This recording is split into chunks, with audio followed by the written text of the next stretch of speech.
स्वामी समर्थ. येत्या 30 तारखेला किंवा काही ठिकाणी 31 तारखेला धर्मबीज साजरी केली जाते. धर्मबीज म्हणजे नक्की काय असतं? तर धर्मबीज म्हणजे नवनाथातले जे आपले मच्छिंद्रनाथ आहे, त्यांनी आपल्या सर्वांवरती 12 वर्ष संसार केला होता. राणी रेवतीबरोबर त्यांनी 12 वर्ष संसार केला. त्यांना पुत्र झाला धर्मनाथ. ह्या धर्मनाथाला त्या दिवशी त्यांनी नवनाथांची दीक्षा दिली होती. त्यामुळे हा दिवस आपण साजरा करतो. ही जास्त करून पुण्या साईडला होतं. बाकी ठिकाणी जास्त करून साजरी करत नाही धर्मबीज. पण ह्या दिवशी धर्मबीज म्हणून साजरी करतात. ह्या दिवशी आपण नवनाथांना नैवेद्य दाखवतो. प्रत्येकाची पद्धती काही ठिकाणी 30 तारखेला होतो, काही ठिकाणी 31 तारखेला साजरी होणार आहे. प्रत्येकाची म्हणतात ना, जसं गाव बदलते, वेश बदलते, तशी प्रथा बदलते. त्या दिवशी आपण भरपूर नैवेद्य करतो, देवाला नैवेद्य दाखवतो. आंबील बिझी म्हणतात तिला, भरपूर साजरी केली जाते. त्या दिवशी आपल्याला काही सेवा करायच्या. त्या दिवशी आपल्याला जमलं असं तुम्ही नवनाथाचं पारायण करा. नवनाथाचं पारायण तुम्ही 3 दिवसाचं म्हणजे आदल्या दिवसापासून तुम्ही 28 तारखेपासून करू शकता तरी चालेल, 27 पासून करू शकता तरी चालेल. 3 दिवसाचं पारायण केलं तर चालेल, किंवा तुमची ज्या दिवशी तुमच्या बीज आहेत त्या दिवशी तुम्ही जरी सेवा केली तरी चालेल. नवनाथ छोटीशी पोथी आपल्या सर्वांकडे आहे. ती पोथी जरी तुम्ही वाचली तरी खूप छान आहे. दीड ते 2 तास तुम्हाला लागेल. ती तुमच्यावरती तुम्ही वाचली तर खूप छान राहील.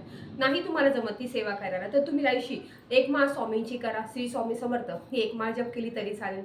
सोबत तुम्ही दत्तगुरूंचा ओम द्रा चिरंजीवाय नमः हा मंत्र 108 वेळा मंत्र जप केला तरी चालेल, किंवा तुम्ही नवनाथाचा भक्तिसार अध्याय 40वा हा खूप आहे बोला तो जरी वाचला तरी चालेल, किंवा तुम्ही नवनाथाचा भक्तिसार अध्याय 34वा जरी वाचला तरी खूप छान राहील. म्हणजे याची खूप महत्त्व आहे. सोबत तुम्ही ओम श्री चैतन्य गोरक्षनाथाय नमः हा मंत्र जरी तुम्ही 108 वेळा मंत्र जप केला तरी खूप उत्तम राहील.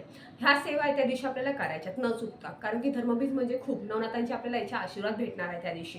त्यामुळे ही सेवा खूप महत्त्वाची असते. त्या दिवशी प्रत्येकाने ठम पाळले जातात. आंबील केली जाते. आपण गूळ भाकर, गूळ चपाती ह्याचे नैवेद्य दाखवतो. भरपूर भाज्या वगैरे करतो. प्रत्येकाची इथे पद्धत वेगवेगळी असते, पण प्रत्येक जण करतात, कारण ही पुण्या साईडलाच होते. त्यामुळे सर्वांना जे आहेत पुणेकर त्यांना सर्वांना माहीत असेल कशी साजरी करतात. जर तुमच्याकडे देवाचे टाक नसतील, कारण हे ज्यांच्याकडे चांदीचे टाक असतात ते लोक साजरे करतात.